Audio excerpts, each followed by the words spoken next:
Seperti inilah keseharian pasangan Audifak Aditya dan Maria Divina bersama putrinya Miselina Emily. Sudah hampir 3 bulan Emily belajar di rumah sebagai dampak pandemi COVID-19. Tugas-tugas sekolah dan metode pembelajaran dilakukan secara daring. If you can give someone else, jadi kalau kita mau kasih kado ke orang, I also love ice cream. I also love ice cream. Ini Emily banget kan, ice cream, spaghetti. Hari ini tugas yang diberikan ibu guru bertema olahraga, di mana Emily harus menirukan gerakan senam dari YouTube. Sementara sang ibu bertugas merekam gerak lincah putrinya tersebut dan mengirimkan hasilnya kembali ke ibu guru. Belajarnya Emily sekarang kan memang online. Jadi setiap pagi dari guru itu memberi tugas, nanti dari murid kami dibantu orang tua, nanti memberikan tugasnya juga mengirimkan via WhatsApp group. Nah dari situ setiap hari ada tema-tema tertentu, tugasnya juga setiap hari itu dikerjakan di hari itu, nanti ada batas waktunya.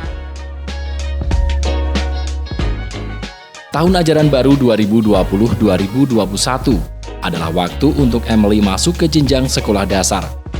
Sebagai orang tua, Adi dan Vina terus mengasah kemampuan Emily.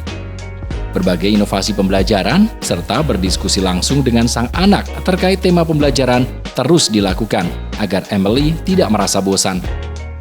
Nah kalau misal pembelajaran di rumah ini benar-benar dia yang habis ini ngapain, dan orang tua harus yang benar-benar kreatif menambah aktivitas. Misal kalau kita sih ada hari-hari tertentu dengan saya bahasa Inggris, ada hari-hari tertentu saya ajak keluar kita main sains, ada hari tertentu dia harus aktivitas dengan musik. Jadi harus selalu orang tua yang sangat berperan.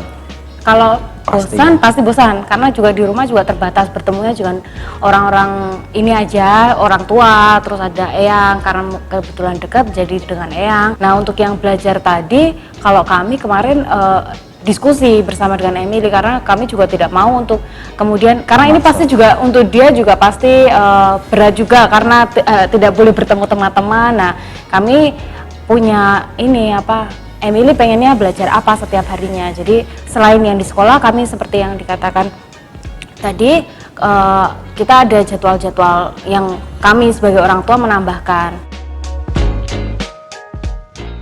Di tengah persiapan menuju new normal dan wacana pembukaan sekolah untuk kembali menyelenggarakan kegiatan belajar mengajar dengan tatap muka, memunculkan kegelisahan tersendiri bagi Adi dan Vina.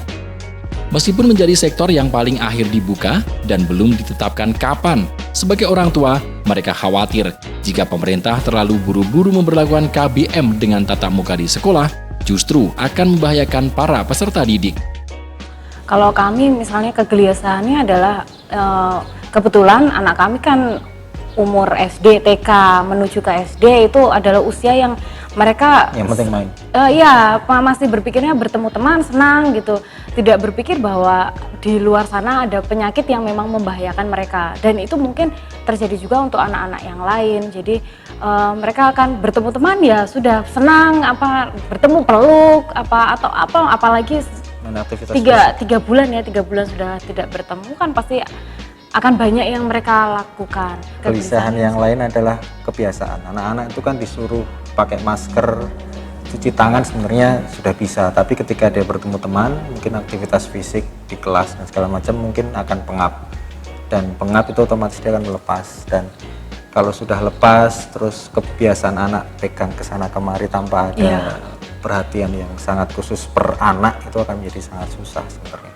Itu yang jadi poin kegelisahan utama. Lebih jauh, Adi dan Vina menyebut perlunya orang tua dan wali murid dilibatkan dalam setiap pengambilan keputusan, baik akan dibuka atau mekanisme sistem shift, terlebih kaitannya dengan kesehatan dan keselamatan peserta didik. Kalau kami melihat ini, seperti apa kebijakan dari sekolah, apakah memungkinkan atau memang protokolnya seperti apa, mungkin bisa didiskusikan. Ya, mungkin sebaiknya sebelum kelas itu benar-benar dimulai, nanti akan ada pertemuan antara sekolah dan orang tua murid.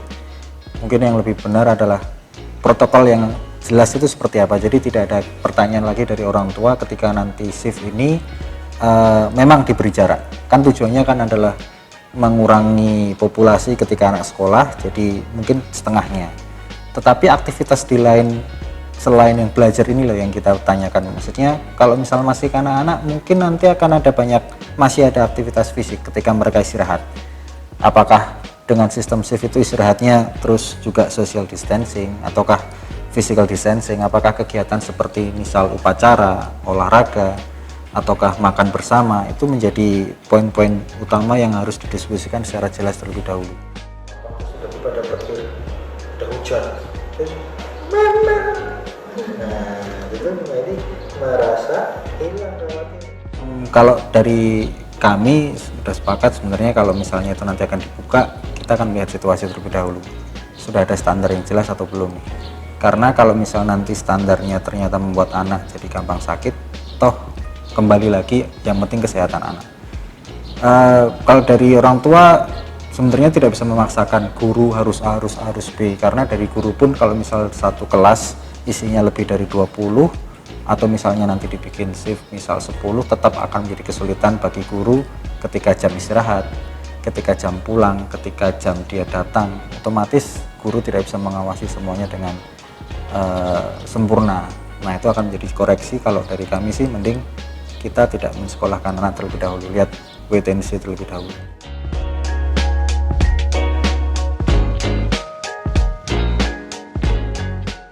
Christian Aditya, Andri Julianto, Jogja TV.